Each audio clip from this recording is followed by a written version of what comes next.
ഇന്ത്യയുടെ operation Sindoor വിജയിച്ചതോടെ China തങ്ങളുടെ fighter വിമാനങ്ങളുടെ മഹത്വം വിളമ്പാനായി റഫാൽ തകർന്നതിന്റെ വ്യാജ വീഡിയോകൾ നിർമ്മിച്ച് നിരന്തരമായി ഒരു വ്യാജ പ്രചാരണ പരമ്പര തന്നെ സൃഷ്ടിച്ചുവെന്നാണ് യു.എസ്. ചൈന ഇക്കണോമിക് സെക്യൂരിറ്റിയുടെ റിപ്പോർട്ടിൽ പറയുന്നത്. അതിർത്തിയിൽ ഇന്ത്യ പാക് ഭീകരകേന്ദ്രങ്ങൾ തകർത്തു തുടങ്ങിയപ്പോൾ തന്നെ ചൈന തെറ്റായ പ്രചാരണം തുടങ്ങിയെന്നും റിപ്പോർട്ടിൽ പറയുന്നു. വ്യാജ സോഷ്യൽ മീഡിയ ഉപയോഗിച്ചും ടിക്ടോക്കിലൂടെയും ഇവർ പ്രചാരണം നടത്തി. ചൈനയുടെ ആയുധങ്ങൾ കൊണ്ടുതന്നെ ചില വിമാനഭാഗങ്ങൾ തകർത്ത് അത് വീഡിയോ എടുത്ത് AI ഉപയോഗിച്ച് ചിത്രീകരിച്ചാണ് പ്രചരിപ്പിക്കുന്നത്. ചൈനയുടെ ആയുധങ്ങൾ പ്രചരിപ്പിക്കുന്നതിന്റെ ഭാഗമായിട്ട് കൂടിയാണ് ഈ നീക്കമെന്നാണ് അമേരിക്ക പറയുന്നത്. റഫാലിന്റെ വിശ്വാസ്യത ലോകത്ത് തകർക്കുക എന്നതും ചൈനയുടെ ലക്ഷ്യമാണ്. ഇക്കാര്യത്തിൽ പാകിസ്ഥാന്റെ പിന്തുണയും ചൈനയ്ക്കുണ്ട്.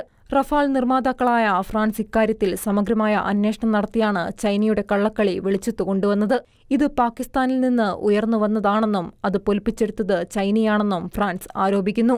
ഇന്ത്യ-പാക് യുദ്ധം അവസാനിച്ചപ്പോൾ തന്നെ ലോകത്തുള്ള മിക്ക ചൈനീസ് എംബസികളോടും ചൈനീസ് ഉപകരണങ്ങൾ പ്രോത്സാഹിപ്പിക്കാനായി ഇത്തരം വീഡിയോ പ്രചരിപ്പിക്കണമെന്ന് ചൈന നിർദ്ദേശം നൽകിയിരുന്നുവെന്നും യു.എസ്. റിപ്പോർട്ടിൽ പറയുന്നുണ്ട്.